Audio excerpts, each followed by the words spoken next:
Astaghfirullah. Ma'asyiral muslimin yang dimuliakan Allah Subhanahu wa taala.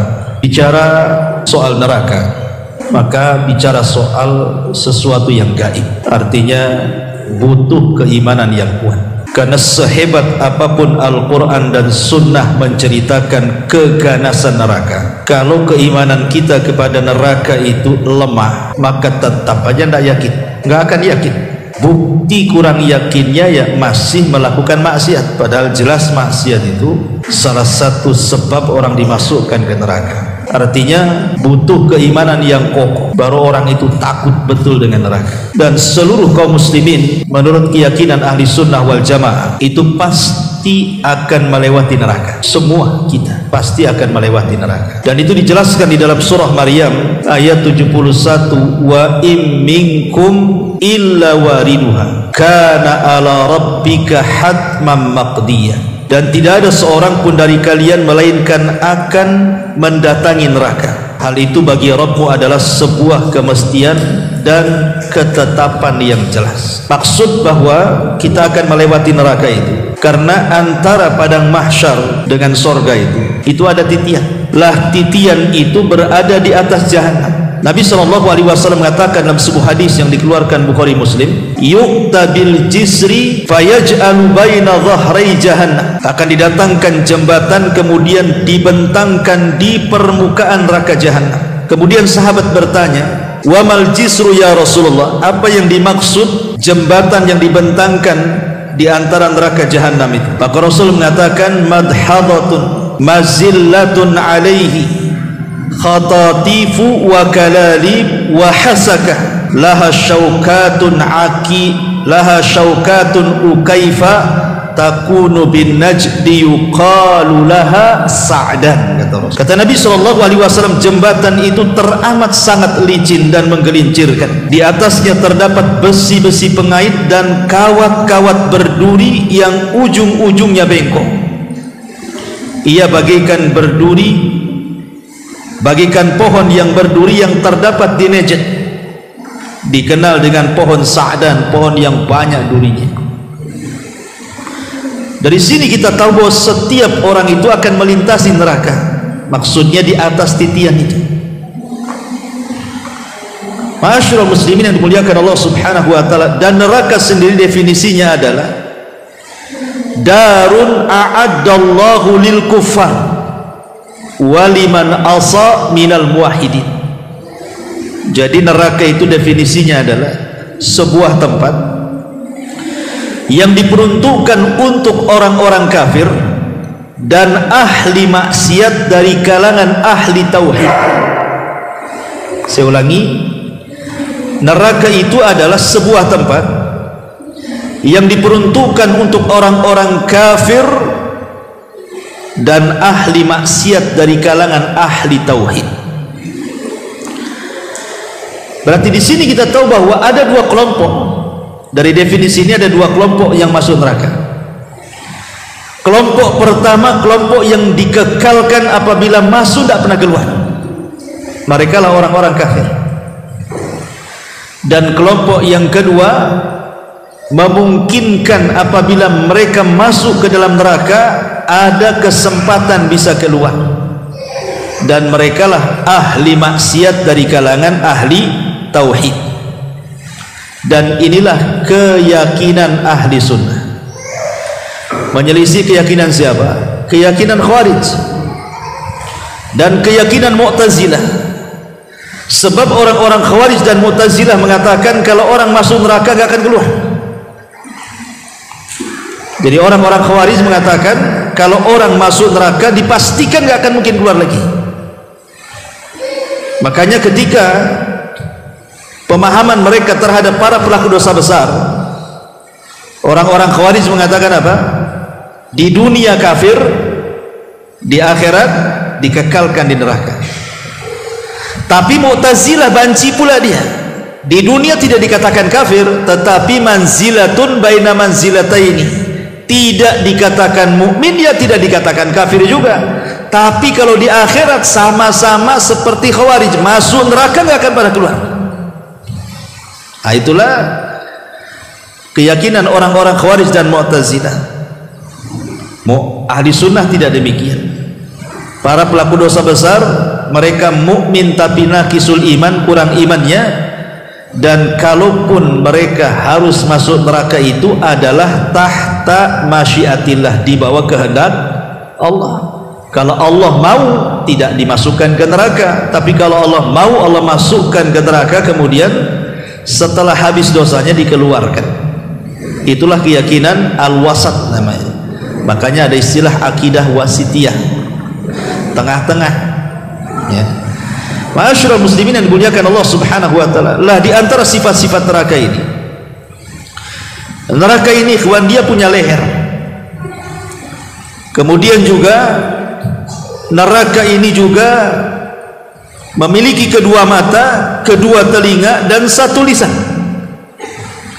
Dan itu disebutkan dalam sebuah hadis, takhruju unuku min nari yaumal qiyamah. Jadi leher neraka itu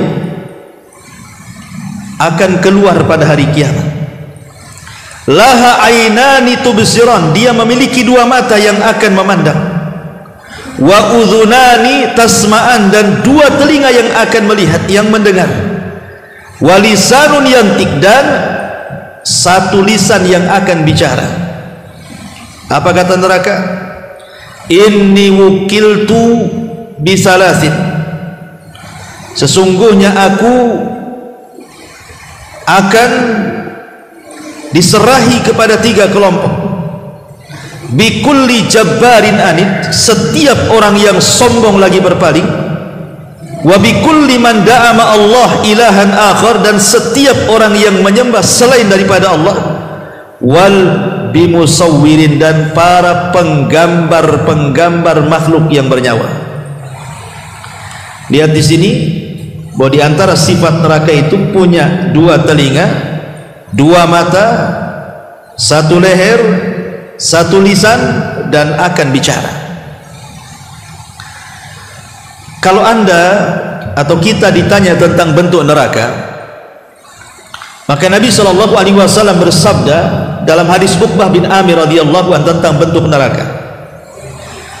Uridat alayyan nar, kata Rasul, satu hari ditampakkan kepadaku neraka. Fa aqbala ilayya minha syai'un hatta dana bimakani hadha. Lalu sesuatu menghampiriku hingga mendekat kepada tempatku. Fa khasyitu an taghsyakum, lalu aku takut dia akan menutupi kalian. Fakultu, dan aku katakan, Rabb, wa ana fihim, ya Rabb, aku ada bersama mereka. Fasarafaha, maka Allah Subhanahu wa ta'ala menggeser neraka tersebut ankum, dari kalian. Fa'adbarat kit'atan ka'annaha az-zawabai atau az-zawabi, maka tiba-tiba dia menghilang, tapi tampak seperti tikar yang sangat luas. Di sini Nabi SAW digambarkan bentuk neraka seperti tikar yang terbentang.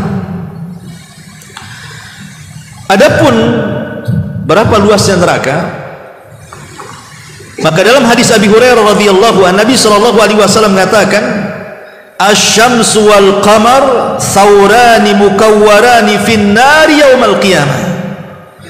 Kata Rasul, matahari dan bulan akan digulung di neraka kelak pada hari kiamat. Kalau kita cerita luasnya matahari, luasnya bulan tentu luas sekali. Luas bumi saja 1,3 juta kan, itu kali lipat mungkin ya kalau matahari dibandingkan dengan bumi itu. Matahari jauh lebih besar kan. Lah matahari dengan bulan yang sebesar itu, yang matahari saja 1,3 juta lipatan lebih gitu ya dengan bumi, itu dimasukkan ke dalam neraka. Bagaimana nerakanya gitu maksudnya. Kalau ada yang bertanya, apa salahnya matahari dan bulan? Kenapa pula dimasukkan ke dalam neraka? Lain kalau manusia yang bermaksiat masuk neraka, wajar karena maksiatnya. Lah maksiat matahari bulan itu apa kan itu? Dia kan makhluk yang tidak bersalah. Allah ketika memasukkan matahari dan bulan itu bukan karena kesalahan matahari dan bulan, tidak, hanya ingin membantah penduduk neraka bahwa ketika di dunia mereka menyembah matahari dan bulan itu bahwa keduanya bukan Tuhan. Buktinya Allah masukkan ke neraka, gitu maksudnya. Makanya Allah Subhanahu wa taala mengatakan la tasjudu lisyamsi wala lilqamari wasjudu lillahi alladzi khalaqahunna in kuntum iyyahu ta'budun. Jangan kalian sujud kepada matahari dan bulan, tapi sujudlah kepada yang menciptakan keduanya. Berarti tidak tahu berapa luasnya neraka itu. Ya kita bisa ukur ketika matahari bulan aja dipendamkan, nah itu udah kita udah bayangkan. Adapun kedalamannya, maka Nabi SAW mengatakan dalam hadis Abu Hurairah radhiyallahu anhu yang dikeluarkan Imam Bukhari, ketika Rasul sedang kumpul-kumpul para sahabat seperti ini, tiba-tiba ada suara yang menggelegar. Kemudian Rasul bertanya, tahu nggak suara itu? Sahabat mengatakan Allah dan Rasulnya yang tahu. Kata Rasul, hadza hajarun rumiya bihi fin nari mundu sab'ina kharifan falahu wa yahfi fin naril an hina intaha ila qa'riha. Itulah suara batu sebesar unta, katanya, dilempar ke dalam neraka sejak 70 tahun yang silam. Sekarang baru sampai di dasarnya. Jadi kalau orang terjatuh dari titian itu, ikhwan, masuk ke dalam jahanam, Anda bisa bayangkan kita berada terjatuh dari ketinggian di awang-awang itu sampai ke bawah itu baru sampai ketika sudah lewat 70 tahun. Berarti kan tinggi sekali kan.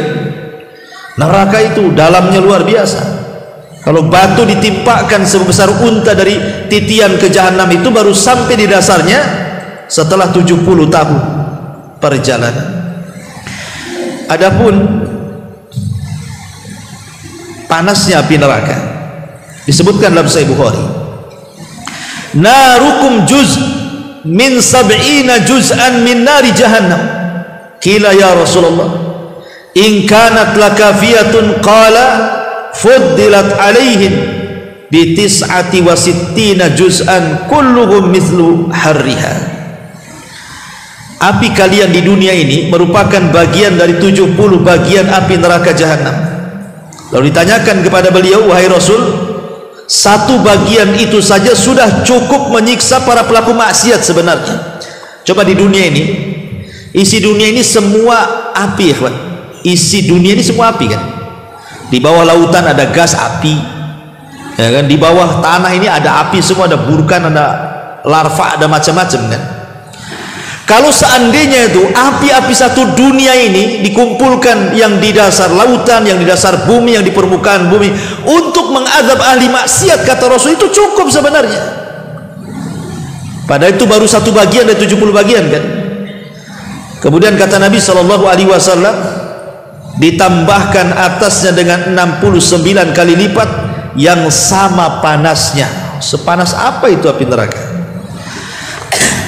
Ma'asyiral muslimin yang dimuliakan Allah Azza wa Jalla. Adapun atapnya, atap neraka, maka disebutkan dalam surah Waqiah, wa dhillum miyahmum la barid wala karim. Dan naungan atap neraka itu adalah asap yang hitam, tidak sejuk dan tidak menyenangkan. Jadi pelaponnya bahasa kita itu adalah asap-asap yang sangat hitam. Jadi orang kalau masuk neraka udah nggak tampak lagi karena sudah banyak asap-asap yang hitam, dan itu juga disebutkan dalam surah Al-Mursalah. Adapun hawanya, angin neraka, maka disebutkan dalam surah Al-Waqiah fi samumin wahamin. Mereka dalam siksaan angin yang sangat panas dan air yang sangat mendidih. Adapun bahan bakarnya, maka Allah mengatakan dalam surah Al-Baqarah 24, wa quduhan nas wal hijarah, bahan bakarnya manusia dan bebatuan. Adapun kengeriannya, Allah katakan dalam surah Mursalat 32, innaha tarmi bi syararin kal kautsar. Sungguh neraka itu menyemburkan bunga api sebesar dan setinggi-tinggi istana. Adapun suaranya, maka disebutkan dalam surah Al-Furqan 12, idza ra'atkum min makanin ba'id sami'u laha taghayyudan wa zafira.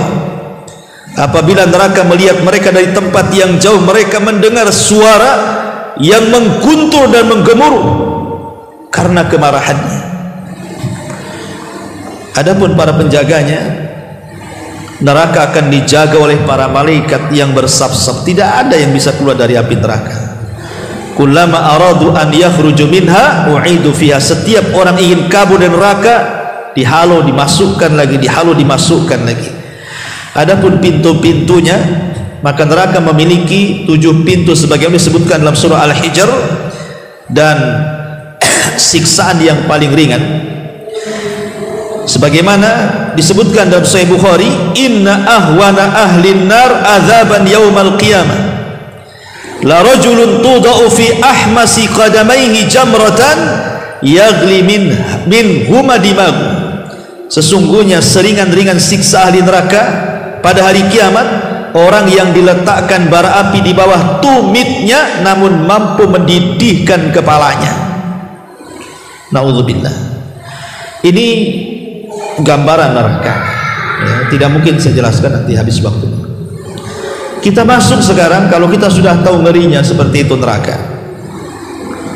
Makanya kenapa orang-orang yang berhasil keluar dari neraka dan masuk ke dalam surga itu sebuah keberuntungan dalam Quran. Faman zuhziya 'anil nar wa udkhilal jannah faqad faz. Siapapun yang dikeluarkan dari neraka dimasukkan ke dalam surga, itulah keberuntungan yang luar biasa. Dan semua kita senantiasa berlindung dalam setiap solat kita kan. Di akhir tasyahud kita disuruh berlindung dari jahannam kan. Allahumma inni a'udzubika min azabi jahannam wa min azabil qabri wa min fitnatil mahya wal mamat wa min syarri fitnati masihid dajjal. Setiap solat kita berlindung dari jahannam, karena orang yang masuk jahannam itu tidak bisa dibayangkan. Bagaimana dibayangkan? Antum kalau di dunia ya, pernah dulunya senang, pernah jaya, tiba-tiba antum kere, jatuh miskin, jatuh susah, gulung tikar, masihlah antum terbayangkan zaman-zaman sukses dulu kan? Masih nggak mungkin nggak terbayang, masih terbayang. Kadang-kadang bercerita dengan kawan itu, aduh dulu saya itu kalau gini ya sebentar aja saya bangun. Sekarang ya taulah lagi tumbang-tumbang ini kan. Itu di dunia ikhwan. Sekere apapun kalau dia pernah berhasil, masih kepikiran keberhasilannya. Tapi kalau orang dicelupkan ke neraka, blank, hilang semua memori itu, hilang tuh. Makanya ada hadis yang mengatakan nanti pada hari kiamat akan didatangkan satu orang yang ketika di dunia diberikan banyak nikmat, tidak pernah susah orang ini di dunia ini, tapi termasuk dari penuh neraka, dicelupkan sama Allah satu kali ke neraka. Kemudian Allah bertanya, hal marra bika min ni'amin qad, masih kebayang nikmat-nikmat bukan?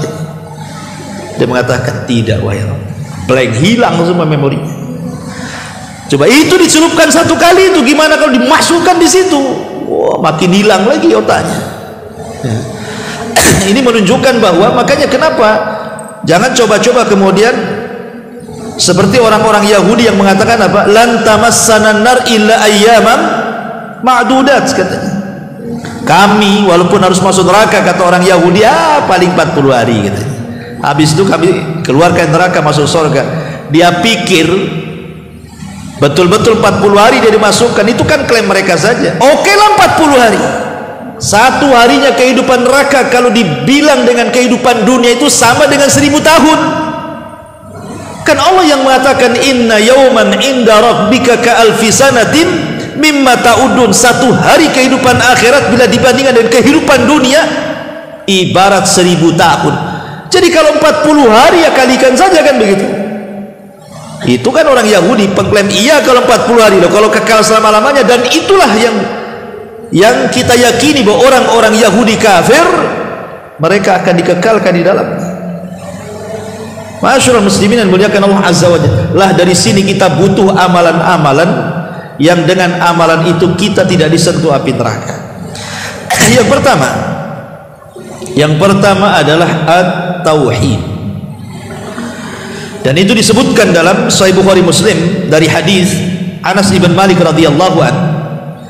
Nabi sallallahu alaihi wasallam berkata kepada Muadz bin Jabal radhiyallahu an, "Ma min ahadin yashhadu an la ilaha illallah wa anna Muhammadar Rasulullah sidqan min qalbihi illa harramahu Allahu 'alan nar." Tidaklah salah seorang di antara kalian yang bersaksi bahwa tidak ada sembahan yang berhak disembah kecuali Allah dan Muhammad adalah utusan Allah jujur dalam hatinya, kecuali Allah akan haramkan neraka padanya. Kalimat jujur dalam hatinya, sidqan min qalbi, ada catatan para ulama ya. Maksudnya begini ikhwan, apakah hanya semata-mata tauhid itu seseorang akan terbebas dari api neraka? Semata-mata mentauhidkan Allah. Anggaplah dia berzina, dia mencuri, dia riba, yang penting tidak datang ke dukun, yang penting tidak percaya jimat dan tangkal, yang penting tidak minta-minta ke kuburan, ke orang-orang soleh. Pokoknya saya tauhid mantap Ustaz ya. Tapi kalau riba masihlah kan itu. Nah, ini biasanya orang-orang yang sudah ngaji tauhid ya kan, orang-orang yang sudah hijrah, sudah belajar tauhid kan tidak mungkin lah untuk melakukan kesyirikan kan. Takut malah kita kalau melakukan kesyirikan. Tapi kalau dosa besar masih juga nipu, masih juga gibah, masih juga bohong dan begitu seterusnya kan ya. Lah pertanyaannya, apakah kemudian semata-mata orang mentauhidkan Allah itu sudah mencukupkan modal dia terbebas dari api neraka dan direct masuk surga? Tidak. Karena kalimat sidqan min qalbihi maksudnya jujur dalam hatinya. Tauhid itu melahirkan iman, dan iman itu menurut ahli sunnah adalah keyakinan yang menghujam dalam hati, kemudian diucapkan lewat lisan, diaplikasikan lewat perbuatan. Berarti kalau hanya mengucapkan la ilaha illallah walaupun dia yakin dengan tauhid, kalau lisannya belum mengaplikasikan hatinya atau perbuatannya belum mewujudkan apa yang dikatakan lisannya, berarti belum mentauhidkan Allah secara sempurna. Dari sini kita tahu berarti ada tauhid yang sempurna, ada tauhid yang kurang sempurna. Orang-orang yang mentauhidkan Allah secara sempurna, orang-orang inilah yang direct masuk surga, nggak akan disentuh neraka. Seperti 70.000 orang yang masuk surga tanpa hisab dan azab. Itu kan tauhidnya sempurna tuh. Tidak minta diruqyah, tidak minta dikai, tidak tatayur, kemudian mereka pun bertawakal kuat kepada Allah, ia direct masuk surga. Tapi ada orang-orang yang tauhidnya kurang sempurna. Lah tauhidnya kurang sempurna ini, dia bertauhid tetapi mungkin masih meninggalkan sholat, masih berzina, masih maling, masih begitu. Berarti orang seperti ini belum mutlak terbebas dari api neraka. Dia masih merasakan api neraka alias tahta masyiatillah, di bawah kehendak Allah. Kalau Allah mau ya dimasukkan langsung ke surga, tapi kalau tidak mau ya Allah membersihkan orang ini neraka baru dimasukkan ke dalam surga. Tetapi tauhid inilah penyelamat kita. Walaupun orang masuk neraka, ada kesempatan masuk surga gitu maksudnya. Makanya dalam hadis Abi Dzar Al-Ghifari, jadi satu malam Nabi SAW berjalan di tengah kegelapan. Abi Dzar ini ngikuti dari belakang, tapi Rasul tahu ada Abi Dzar di belakang, maka dipanggil, Abi Dzar, ngapain kau ngedap-ngedap? Kata Abi Dzar, tahu Rasul, aku kira engkau tidak mau ditemani, makanya aku susul dari belakang, katanya. Maka berjalanlah Rasul dengan Abi Dzar. Duduklah kemudian dua orang ini. Kata Rasul, tunggu ya Abi Dzar, saya ingin melangkah ke sana, katanya. Akhirnya Rasul pun meninggalkan Abi Dzar. Kemudian di situ ada sebuah lembah, Rasul SAW berdiri di situ. Tiba-tiba kemudian Abi Dzar mendengar Rasul mengatakan, wa in zana wa in saraq, wa in zana wa in saraq, walaupun dia berzina, walaupun dia mencuri. Abi Dzar bingung, ngapain Rasul ngomong begitu? Setelah itu Rasul SAW kembali kepada Abi Dzar. Abi Dzar bertanya, Rasul, saya tadi mendengar engkau mengatakan wa in zana wa in saraq. Apa maksudnya? Kata Nabi SAW, tadi aku di situ, Jibril datang. Kemudian Jibril mengatakan, siapa yang mengucapkan la ilaha illallah penuh dengan kejujuran dalam hatinya, dipastikan masuk surga. Maka aku katakan wa in zana wa in saraq, walaupun dia berzina, walaupun dia mencuri, wahai Jibril. Kata Jibril, wa in zana wa in saraq, walaupun dia mencuri, walaupun dia berzina. Ulama ketika mensyarah hadis ini, dia mengatakan maksudnya kalimat wa in zana wa in saraq di sini, orang yang bertauhid walaupun dia berzina, walaupun dia mencuri, maksudnya ada kesempatan masuk surga walaupun dia harus masuk neraka dulu, itu maksudnya. Tetapi pembahasan yang kita jelaskan di sini adalah tauhid yang betul-betul tidak menyentuh pelakunya api neraka adalah tauhid yang sempurna. Betul-betul dia menjalankan tauhid itu dengan rukun-rukun dan syarat-syaratnya. Ini yang pertama. Yang kedua, al-jihadu fi sabilillah. Orang yang berjihad di jalan Allah Subhanahu wa taala, berperang maksudnya. Nabi sallallahu alaihi wasallam mengatakan, "Man ighbarrat qadamahu fi sabilillah harramallahu 'alan nar." Barang siapa yang kedua kakinya penuh dengan debu karena dia berperang di jalan Allah Subhanahu wa taala, maka cukup baginya Allah haramkan neraka padanya. Ini yang kedua, tidak perlu dijelaskan yang kedua. Kita menjelaskan yang penting-penting saja. Kemudian yang ketiga, muhafadzatu 'ala salawatil khamsati fi waqtiha. Menjaga salat 5 waktu tepat pada waktunya. Dan disebutkan dalam hadis yang dikeluarkan Bukhari Muslim dari Handalah Al-Asadi radhiyallahu anhu. Nabi mengatakan, "Man hafadha 'ala salawatil khamsi ala wudu'iha wa mawaqitiha wa ruku'iha wa sujudiha yaraha haqqan lillahi alaihi hurrima 'alan nar," kata Rasul. Barang siapa yang menjaga salat 5 waktu, dia jaga wudunya, dia jaga waktu-waktunya, dia jaga ruku dan sujudnya. Ikhwan, kalau kita membahas masalah salat, biasanya selalu diulang-ulang kalimat ruku dan sujud. Kenapa? Karena bagian ini yang dilalaikan manusia. Biasanya orang kalau ruku cepat-cepat, sujud inginnya cepat-cepat, tapi kalau berdiri dia bisa lama-lama. Padahal diampuni orang yang sedang sholat dari dosa-dosanya itu ketika dalam 2 posisi ini. Ketika ruku, kata Rasul, tasaqatat dunubu, dosa-dosanya jatuh. Ketika sujud sama juga, dosa-dosanya jatuh. Itulah makna ketika Nabi SAW mengatakan, bagaimana pendapat kalian kalau di depan rumah kalian itu ada sungai, engkau mandi 5 kali, bukankah akan bersih? Kata sahabat, tentu ya Rasul, pasti badan kami bersih dari daki-daki dan kotoran itu. Begitulah sholat 5 waktu kepada dosa-dosa kalian. Artinya sholat 5 waktu itu bisa membersihkan dosa. Kapan dosa itu jatuh dalam sholat? Ketika ruku dan sujud, gitu. Makanya hadis yang mengatakan ada 60 tahun orang sholat tapi kok nggak diterima sholatnya, maka Rasul mengatakan karena tidak pernah lurus ketika ruku dan sujud itu, tidak tumakninah, asal-asalan ruku dan sujudnya, makanya tidak diterima. Karena 2 posisi itu sebenarnya dosa-dosa kita itulah diampuni. Terjatuh tuh, berguguran, berjatuhan tuh ketika antum ruku, ketika antum sujud. Makanya perhatikan tuh ketika ruku dan sujud itu, terutama kalau antum sholat sunnah sendirian kan itu, agak dilamakanlah ruku itu dan sujud itu, karena waktu itulah dosa kita runtuh, rontok kan itu. Makanya di sini dibawa-bawa, barang siapa yang menjaga sholat 5 waktu, dia jaga wudunya, dia jaga waktu-waktunya, dia jaga ruku dan sujudnya,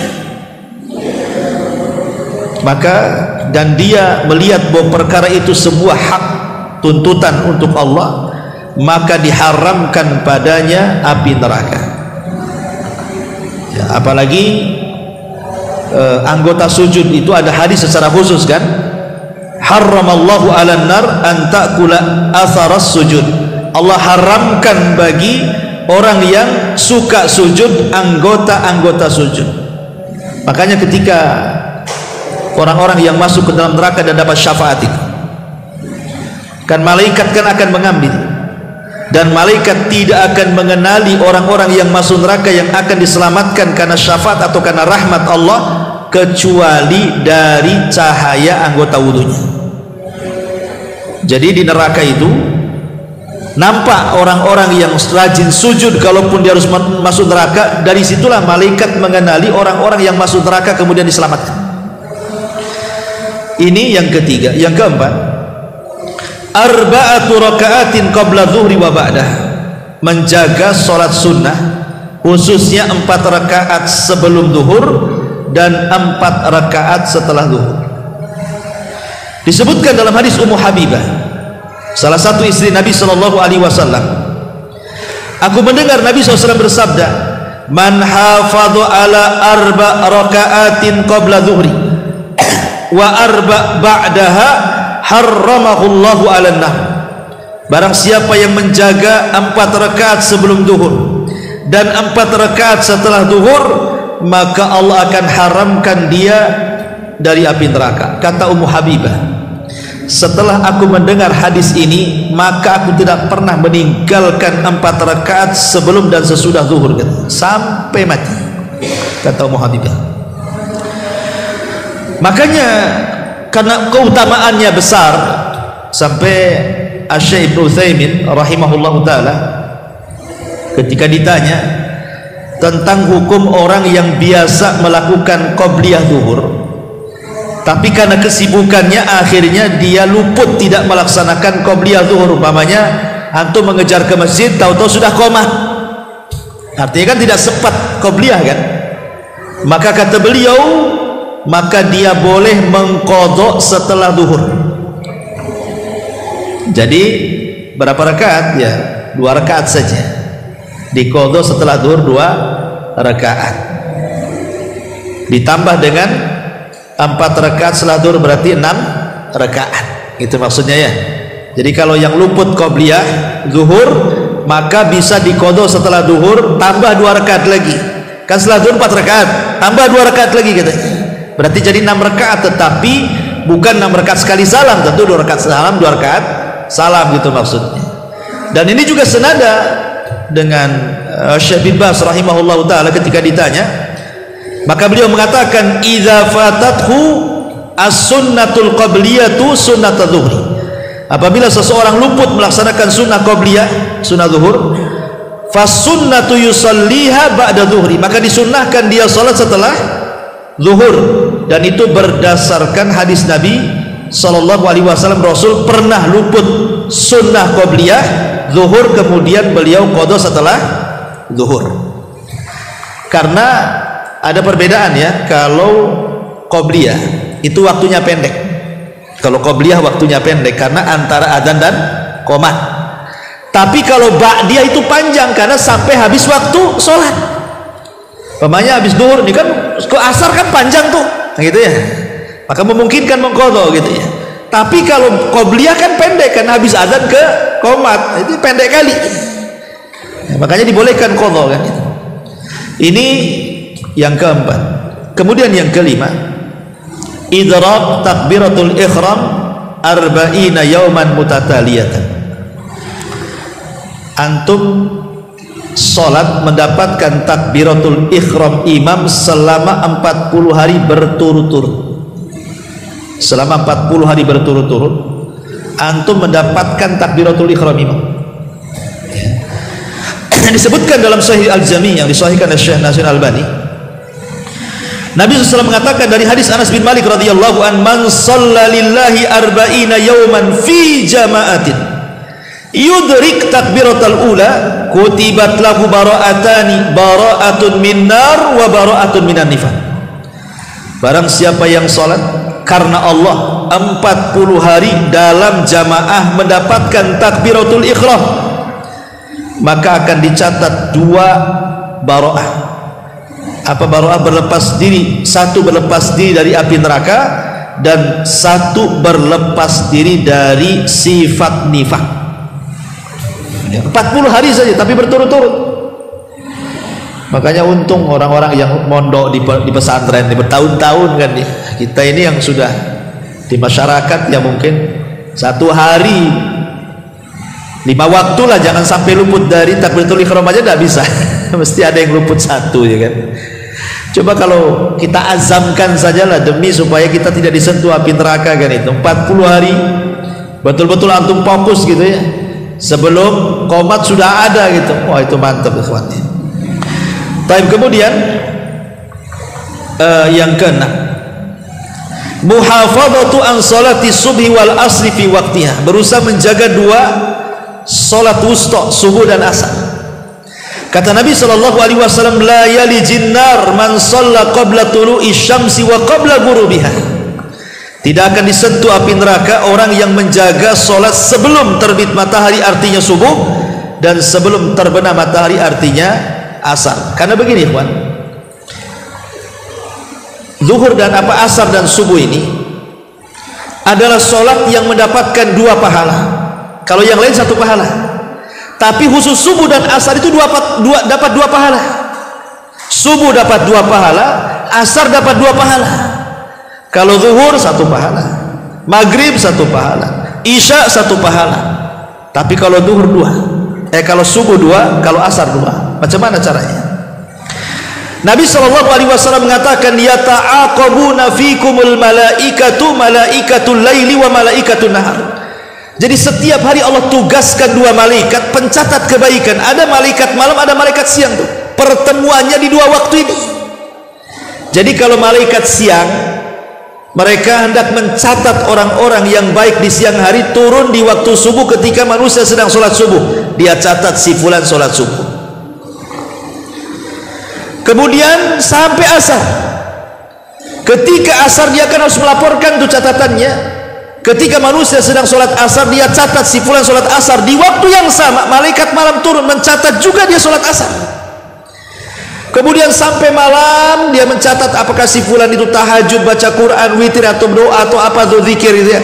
Sampai subuh, sebelum dia naik ke atas, dia pun mencatat sholat subuhnya sebelum turunnya malaikat siang. Berarti zuhur dicatat 1 malaikat siang saja, asar dicatat malaikat siang dan malam, maghrib dicatat malaikat malam saja, isya dicatat malaikat malam saja, subuh dicatat malaikat malam dan malaikat siang. Makanya 2 solat ini sangat istimewa, disebut wusta, yang Allah katakan hafidhu ala salawati was salatil wusta, jaga oleh kalian 5 waktu solat, terutama solat wusta, maksudnya asar dan subuh gitu maksudnya. Ini yang keenam. Kemudian yang ketujuh, ainun bakat min khasyatillah, mata yang menangis karena takut kepada Allah. Wa ainun tabitu tahrusu fi sabilillah, dan mata yang tidak pernah tidur karena menjaga orang-orang yang sedang jihad di jalan Allah. Kata Nabi SAW, laisa syai'un ahab ilallah min qatrataini, tidak ada sesuatu yang paling dicintai Allah. Laisa syai'un ahab, tidak ada sesuatu yang paling dicintai Allah dibandingkan 2 tetes air mata. Qitratun min dumu'in fi khasyatillah, tetesan air mata saat takut kepada Allah. Wa qitratu damin tahraq fi sabilillah, dan tetesan darah yang dia teteskan saat jihad di jalan Allah Azza wa Jalla. Ma'asyiral muslimin yang dimuliakan Allah Azza wa Jalla, kalau seandainya antum terbangun malam-malam, kemudian antum wudu, kemudian tahajud, kemudian merenunglah dosa-dosa kita, takut akan mati, takut akan dosa gitu ya, tiba-tiba antum meneteskan air mata karena takutnya, maka tetesan air mata yang antum teteskan di waktu tidak ada orang yang tahu kecuali antum dengan Allah, itulah tetesan air mata yang akan menyelamatkan kita dari api neraka. Kata Rasul, ketika Nabi SAW bicara soal 7 kelompok yang akan mendapatkan naungan di hari yang tidak ada naungan kecuali naungan arsy Allah, salah satunya adalah rajulun dzakarallaha khaliyan fafadat aina. Seorang laki-laki yang mengingat Allah bersendirian antara dia dengan Allah, disitulah dia meneteskan air mata. Ini yang nomor 7. Yang nomor 8, ghaddul basar, berusaha untuk menundukkan pandangan dari yang haram. Kata Nabi sallallahu alaihi wasallam, salasatun la tara ayunuhum an-nar. 3 orang yang mata-mata mereka tidak akan melihat neraka. Mata-mata mereka tidak akan melihat neraka. Ainun harasat fi sabilillah, mata yang menjaga orang-orang yang berjihad di jalan Allah. Wa ainun bakat min khasyatillah, mata orang yang menangis karena takut kepada Allah. Dan yang ketiga, ainun ghaddat an maharibillah, dan mata yang berusaha menundukkan, tidak memandang hal-hal yang diharamkan oleh Allah Subhanahu wa taala. Dan ini yang agak sulit ya, apalagi dengan dunia medsos. Sekarang itu antum pakai handphone ya, nengok-nengok YouTube itu pula yang keluar, nengok Facebook itu pula gambarnya keluar. Agak sulit ini ya, ghaddul basar. Tapi ya minimalnya usaha lah kan. Kemudian yang nomor 9, as-sabru ala faqlil aulad, sabar kalau seandainya salah seorang di antara anak kita meninggal dunia. Karena Rasul mengatakan, la yamutu li ahadin minal muslimina salasatun minal walad fatamassahun nar illa tahillatal qasami. Apabila seseorang meninggal anak dari 3 anaknya, maka dia tidak akan disentuh api neraka, kecuali hanya lewat saja di titian itu. Ya memang semua orang akan melewati titian kan, tapi dia tidak akan disentuh api neraka kalau dia sabar. Kalau anaknya sabar, karena salah satu kesabaran tingkat tinggi dalam musibah itu apabila si buah hati itu meninggal dunia. Kalau orang tua meninggal dunia ya musibah juga, tetapi kan paling beberapa hari sudah hilang sedihnya kan. Kalau istri antum meninggal, memang itu yang mau dimaukan antum biar bisa kawin lagi kan. Begitu juga suami kalau meninggal, itu yang anda doakan kapan suami meninggal. Zalim kali dia sama saya gitu. Artinya oke lah dia yang dicintai kita ya, setahun 2 tahun bisa lah kan itu yang mungkin hatinya lembut. Ada yang sebentar aja nggak peduli. Tapi kalau anak meninggal, preman-preman pun yang jahat kalau anaknya meninggal tuh nangis sih Pak ya. Makanya karena musibah meninggal anak itu luar biasa, dan ini pernah dialami Nabi. Semua anak-anak Nabi itu meninggal, Nabi masih hidup kecuali Fatimah. Yang paling menyedihkan Rasul itu saat kematian Ibrahim itu, karena itu putra terakhir beliau, dan meninggal saat Rasul sudah usianya sepuh, sudah mau meninggal juga gitu ya, berada Madinah. Jadi saking senangnya Rasul sudah tua, tahu-tahu punya anak laki-laki Ibrahim, kan senang tuh, tiba-tiba meninggal. Ya tentu kenapa Nabi tidak boleh ada anak laki-laki? Itu sudah takdir Allah kan, karena biasanya kalau Nabi punya anak jadi Nabi, itu masalahnya. Sementara tidak ada Nabi setelah Nabi kan itu. Kalau Nabi punya anak laki-laki nanti jadi Nabi. Makanya lihat Nabi Daud punya anak Sulaiman jadi Nabi, Nabi Ibrahim punya Ishak Ismail, dua-duanya jadi Nabi kan itu ya. Kemudian Nabi Adam punya anak Sis jadi Nabi. Jadi makanya kenapa Rasul itu tidak punya putra laki-laki, semua diwafatkan, karena salah satu hikmahnya seperti itu. Kemudian yang kedua, dikhawatirkan hulu ekstrim nantinya. Sama cucunya Nabi aja dari Fatimah itu orang sampai nyembah orang-orang Syiah itu sama Hasan Husain kan, apalagi anak Nabi lagi kan gitu, maka disembah lagi lah. Jadi Nabi SAW saat kematian Ibrahim itu sedih mendalam sampai dia nangis 3 hari. Abdurrahman ibn Auf ini bertanya kepada Rasul, engkau kan yang melarang niyah, tidak boleh menangis ketika kematian. Kata Rasulullah, ya Abdurrahman, ini tangisan rahmat bukan niyah. Bagaimana aku tidak nangis? Kata Rasul, innal aina latadma wa innal qalba latahzan wa inna bi firaqika ya Ibrahim la mahzunun. Yang namanya mata itu bisa meneteskan air mata wahai Abdurrahman, namanya hati itu bisa terenyuh dengan kematian Ibrahim, dan perpisahan aku dengan Ibrahim itu memang cukup melelahkan, menyesakkan dada. Ini air mata rahmat, tidak apa-apa, bapak sayang dengan anak, wajar kan itu ya. Jadi yang dibolehkan nangis itu maksudnya nangis karena sayang bukan menolak takdir gitu. Kenapa anak satu-satunya kok ambil pula ya Allah, nanti siapa yang warisi warisan saya? Itu menolak takdir itu. Nanti kalau sudah besar siapa yang merawat saya, kalau sudah tua saya nggak punya anak, Allah yang merawat insyaallah ya. Kemudian yang nomor 10, al-insan al-hayyin layyin sahtabah, orang yang mudah, lembut, memudahkan orang, tidak mempersulit orang, orang yang menyederhanakan masalah, mungkin begitu bahasanya. Kan ada orang yang membesarkan masalah kecil jadi besar, ada yang menyederhanakan masalah besar jadi kecil gitu. Orang yang mudah sama orang itu mudah sekali, sering ngasih udzur, ya sudah, disakiti ya saya maafkan ya, kalau jadi jualan hanya gara-gara kembali 1000 ya gak apa-apa, ambil aja kan. Itu mudah. Jangan gara-gara 1000 penjual itu nyari satu keliling pasar gara-gara antum beli 1 jam dia baru dapat, gak laku lah jualannya ya, itu namanya mempersulit pedagang ya. Kata Nabi SAW, ala ukhbirukum biman yahrumu 'alan nar, maukah kuhabarkan orang yang diharamkan neraka padanya? Maka kata Rasulullah, kullu qaribin hayyinin sahlin, orang yang dekat, orang yang mudah, orang yang supel, orang yang sederhana, itulah mereka salah satu sifat orang-orang yang tidak disentuh api neraka. Kemudian yang nomor 11, al-iman billahi wal yaumil akhir, orang yang kuat keimanannya dengan Allah dan hari akhir, kuat keimanannya dengan kematian, dan itu juga disebutkan di dalam Quran. Allah Subhanahu wa taala mengatakan, alladzina yaquluna rabbana innana amanna faghfir lana dzunubana wa qina adzabannar, ila akhiril ayat. Kemudian yang nomor 12, menjaga rawatib ya, menjaga sunnah rawatib. Berapa sunnah rawatib?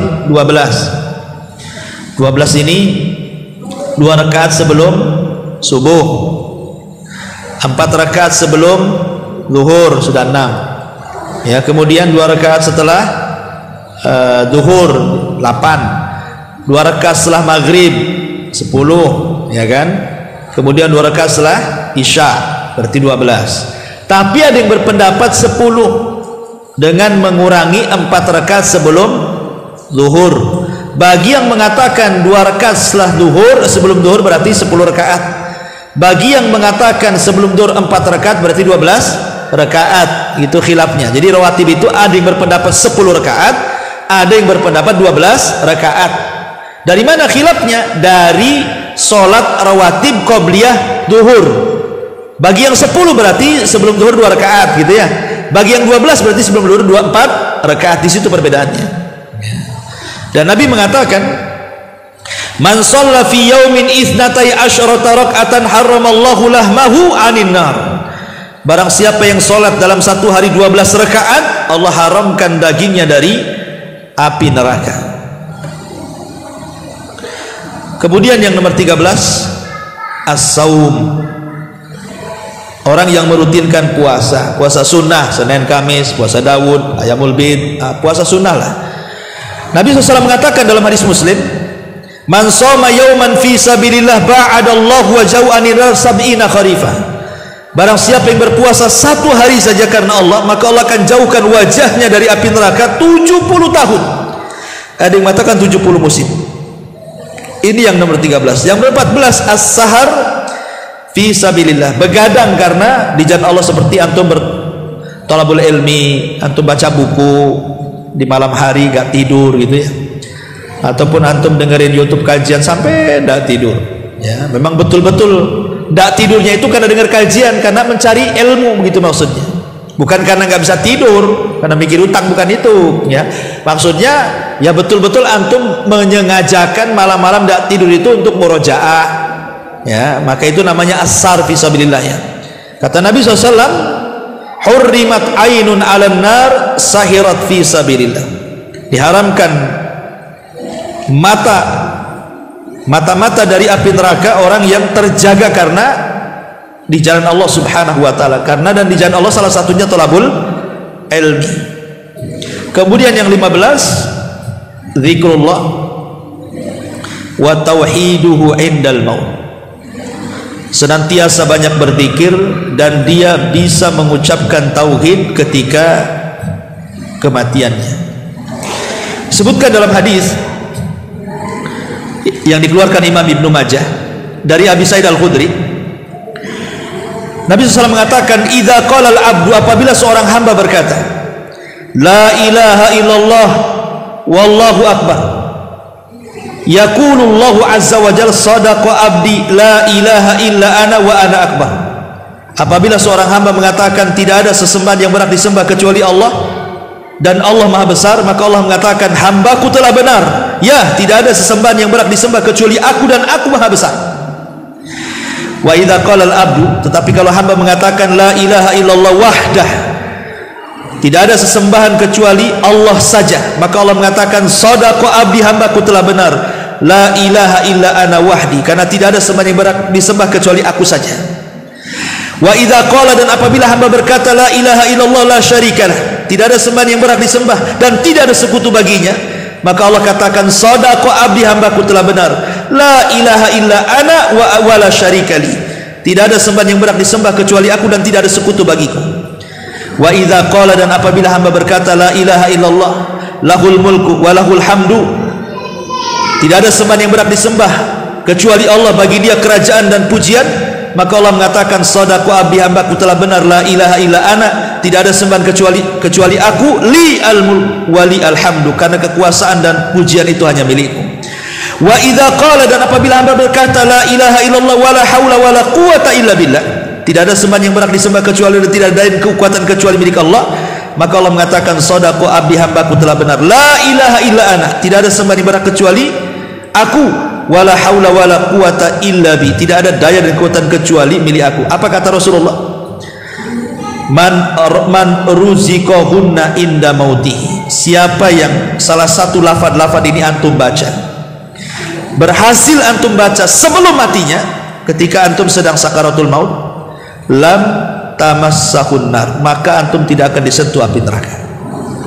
Ya, dari lafaz-lafaz ini, entah antum membaca la ilaha illallah Allahu akbar kemudian mati, atau antum membaca la ilaha illallah wahdah, atau antum membaca la ilaha illallah syarikalah, atau antum membaca la ilaha illallah lahul mulku wa lahul hamdu, atau antum membaca la ilaha illallah haula wala quwata illa billah. Pokoknya dari bacaan-bacaan ini kemudian Allah takdirkan meninggal antum di atas bacaan ini, maka Rasul mengatakan dia tidak akan disentuh api neraka. Artinya mati di atas tauhid, gitu maksudnya. Inilah 15 amalan yang disebutkan para ulama, dan kita tidak akan disentuh api neraka. Tapi ada sebaliknya, sebaliknya itu justru dia tidak akan disentuh surga. Siapa mereka? Satu, orang musyrik tidak akan disentuh surga. Orang musyrik masuk neraka kekal di dalam. Lain asyrakta la yahbatanna amaluka wa la takunanna minal khasirin. Innallaha la yusyrik innallaha la yaghfiru an yushraka bi wa yaghfiru ma duna dzalika liman yasha. Wa man yusyrik billahi faqad harramallahu alaihil jannah. Dan banyak hadis-hadis ayat-ayatnya, siapa yang melakukan kesyirikan haram padanya surga. Yang kedua, al-muntahir, orang bunuh diri.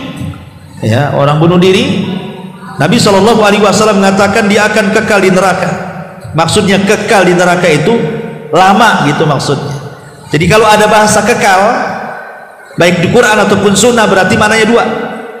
Makna kekal ya kekal tidak akan keluar, makna kekal saking lamanya disebut kekal, gitu maksudnya.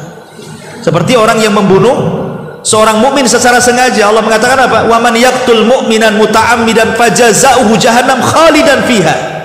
Siapa yang membunuh seorang mukmin secara sengaja, maka akan masuk neraka, dikekalkan di dalamnya. Bukan kekal nggak keluar maksudnya, saking lamanya Allah sebut kekal, gitu maksudnya. Sebab kalau seandainya kekal itu maknanya kekal tidak akan keluar, ini khawarij namanya. Ini orang-orang Mu'tazilah yang mengatakan seperti itu. Ahli sunnah bukan khawarij, ahli sunnah bukan Mu'tazilah yang kalau orang masuk neraka nggak keluar lagi, tidak. Jadi kalimat kekal ada yang kekal selamanya, ada yang dimaksud kekal itu saking lamanya sampai Allah mengatakan kekal, gitu maksudnya. Ya, orang yang bunuh diri itu seperti itu. Ya. Padahal niatnya bunuh diri itu supaya mengakhiri, supaya dari keperitan hidup kan, malah masuk neraka lama-lama pula di situ. Tujuannya itu mau istirahat orang bunuh diri itu. malah masuk neraka kekal lama-lama di situ. Kemudian yang nomor 3, al-imamul ghas li ra'iyati. Ini pemimpin yang ghas, penipu rakyatnya. Ini musim kampanye nih, musim politik. Wah, semua janji keluar. Kalau aku jadi presiden, bla bla bla bla bla bla semua. Jangankan presiden, nyalek aja banyak kali janji. Udah jadi, mana ada janji itu? Tak ada, hilang janji. Kemudian qati'ur rahim, memutus silaturahim. Kemudian manida ila ghairi abi, mengklaim kepada yang bukan bapaknya, ngaku turunan Nabi padahal tidak sampai ke Nabi, yang ada ke Abu Jahal belah. Ya. Nah, ini kan bahaya. Ngaku Nabi itu harus keturunan Nabi, harus jelas nasabnya, badannya jelas. Kan ada badan khusus. Para ulama itu menyebutkan ada badan-badan yang memang dikenal kalau dicatat di situ ya turunan Nabi.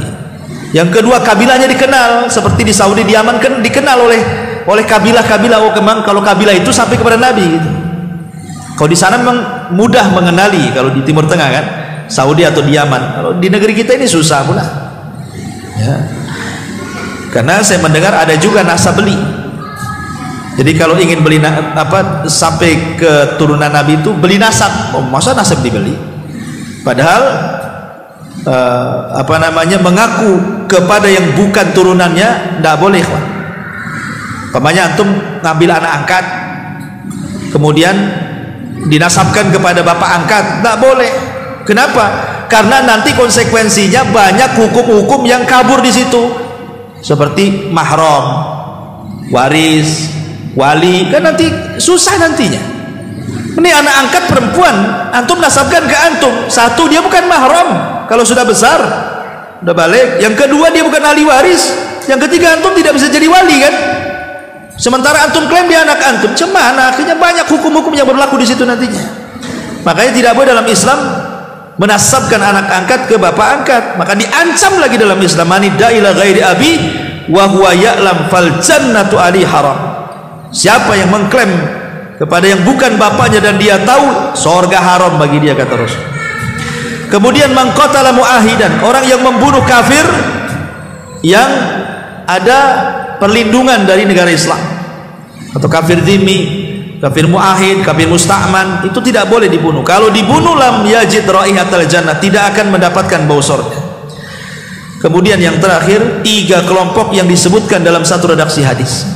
Kata Nabi SAW, salasatun la yadkhulunal jannah. Ada 3 kelompok yang tidak akan masuk surga. Al-aquli walidaini, durhaka sama orang tua. Wadayuth, kepala rumah tangga yang tidak punya kecemburuan keluarganya maksiat. Kemudian warrajilatu minan nisa, perempuan yang kelaki-lakian, ya, tomboy bahasa kita. Dalam riwayat yang lain, salah satu la yadkhul jannah, 3 orang tidak akan masuk surga. Mudminul khamri, orang yang gemar minum khamr. Wa qati'ur rahim, orang yang mutus silaturahim. Wa musaddiqun bisir, orang yang membenarkan dukun. Dalam riwayat yang lain, salah satu la yadkhulunal jannah, syaikhun zanin, tidak akan masuk surga 3 kelompok. Yang pertama, kakek-kakek, udah kakek berzina. Yang kedua, wal imamul kadzab, imam yang dusta, pemimpin yang dusta. Wal ail al mazhum, orang miskin lagi sombong. Nah, miskin sombong lagi. Nah, berarti kalau kita dikumpulkan di sini 3 orang dalam satu redaksi. Pertama, orang yang durhaka dengan orang tua. Yang kedua, dayus, kepala rumah tangga yang tidak punya kecemburuan. Yang ketiga, wanita-wanita yang menyerupai laki-laki atau sebaliknya. Yang keempat, orang-orang yang gemar minum khamar. Yang kelima, orang yang membenarkan sihir. Yang keenam, kakek-kakek sudah tua masih suka berzina. Yang ketujuh, pemimpin dusta. Dan yang kedelapan, orang miskin sombong. Nah, ini disebutkan mereka tidak akan masuk surga. Artinya tidak masuk surga awalian, maksudnya tidak akan masuk surga bersama rombongan yang awal-awal gitu maksudnya. Bukan sama sekali nggak masuk surga, artinya maksudnya tidak masuk surga bersama orang-orang yang awal, dia belakangan tak masuk neraka dulu baru masuk surga, begitu maksudnya. Nah, inilah diantara orang-orang yang diharamkan surga dan orang-orang yang diharamkan dari api neraka, dan tadi sudah dijelaskan gambaran tentang neraka. Wallahu a'lam bishawab.